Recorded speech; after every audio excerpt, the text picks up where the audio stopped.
వరుసగా 3 సిరీస్‌లు ఓడిపోయిన టీమిండియా ఐసీసీ ర్యాంకింగ్స్‌లో నంబర్ 1 ప్లేస్ కూడా కోల్పోయింది. కానీ జింబాబ్వే టూర్‌కి వెళ్లిన అదే టీమిండియా ఏకంగా క్లీన్ స్వీప్ చేసి మళ్లీ వరల్డ్ నంబర్ 1గా ఎలా మారింది? అసలు ఈ సక్సెస్‌కి రీజన్ వైభవా, ఇషాన్ కిషనా లేక గౌతమ్ గంభీర్ లేకపోవడమా? వీడియో కంప్లీట్‌గా చూడండి. ఎందుకంటే ఈ సిరీస్‌లో చాలా షాకింగ్ విషయాలు జరిగాయి. ముందు అందరికీ షాక్ ఇచ్చిన డిసిషన్ గురించి మాట్లాడుకుందాం. వరుసగా సిరీస్‌లో ఓడిపోయిన జింబాబ్వే టూర్‌కి గౌతమ్ గంభీర్ మరియు రెగ్యులర్ కోచింగ్ స్టాఫ్‌కి రెస్ట్ ఇచ్చారు. వాళ్ళ ప్లేస్‌లో వివిఎస్ లక్ష్మణ్ కోచింగ్ స్టాఫ్‌ని పంపించారు. చాలా మంది ఇది రిస్క్ అనుకున్నారు. కానీ రిజల్ట్? ఇండియా ఏకంగా జింబాబ్వేని క్లీన్ స్వీప్ చేసింది. రిపోర్ట్స్ ప్రకారం డ్రెస్సింగ్ రూమ్‌లో ఫ్రెండ్లీ అట్మాస్ఫియర్ కనిపించింది. ప్లేయర్స్ ప్రెషర్ లేకుండా ఫ్రీగా ఆడినట్టు మ్యాచ్‌లో కూడా క్లియర్‌గా కనిపించింది. ఈ సిరీస్‌లో బిగ్గెస్ట్ హీరో అంటే మాత్రం వైభవ్ సూర్యవంశీ. కేవలం 14 ఇయర్స్ ఏజ్‌లోనే Rohit Sharma youngest Indian international 50 రికార్డ్‌ని బ్రేక్ చేసి చరిత్ర సృష్టించాడు. అది చాలదు అన్నట్టు థర్డ్ టీ20లో 49 బాల్స్‌లో 81 రన్స్ కొట్టి జింబాబ్వే బౌలర్స్‌ని కంప్లీట్‌గా డామినేట్ చేశాడు.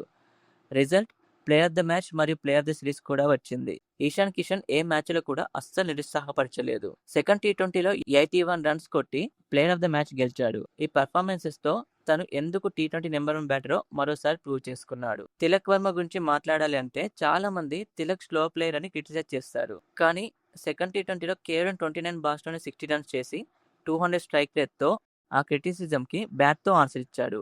అభిషేక్ శర్మకి మాత్రం ఈ సిరీస్ బ్యాటింగ్‌లో అస్సలు కలిసి రాలేదు. ముందు మ్యాచెస్ కలిపి కేవలం 11 రన్స్ మాత్రమే చేశాడు.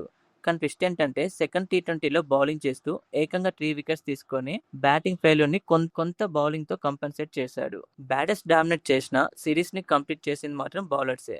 ముఖ్యంగా మయాంక్ యాదవ్ ఫస్ట్ టీ20లోనే జింబాబ్వే టాప్ ఆర్డర్స్‌ని కొలాప్స్ చేసి ప్లేయర్ ఆఫ్ ద మ్యాచ్ గెలిచాడు. థర్డ్ టీ20లో మళ్లీ 3 వికెట్స్ తీశాడు.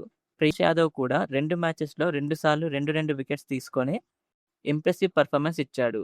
డెబ్యూ చేసిన అశోక్ శర్మ ఎకనామికల్ బౌలింగ్ చేయగా యాష్ ఠాకూర్ థర్డ్ టీ20లో 2 వికెట్స్ తీసుకొని మంచి ఇంప్రెషన్ క్రియేట్ చేశాడు. కెప్టెన్ శ్రేయస్ అయ్యర్ బ్యాటింగ్ యావరేజ్‌గానే అనిపించింది. ప్రతి మ్యాచ్‌లో స్టార్ట్స్ వచ్చినా బిగ్ ఇన్నింగ్స్‌గా మార్చలేకపోయాడు.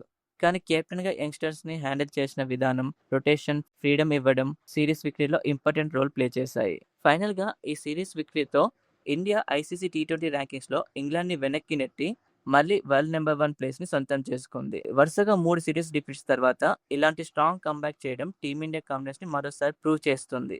మరి మీ ఒపీనియన్ ప్రకారం ఈ సిరీస్‌లో ఇండియా సక్సెస్‌కి బిగ్గెస్ట్ రీజన్ ఎవరు? వైభవ్ సూర్యవంశీ, ఇషాన్ కిషన్, వివిఎస్ లక్ష్మణ్ కోచింగ్ లేక మన బౌలర్స్? కామెంట్ సెక్షన్‌లో మీ ఆన్సర్ చెప్పండి. వీడియో నచ్చితే క్లిక్ కలర్‌ని సబ్స్క్రైబ్ చేయండి. థాంక్యూ.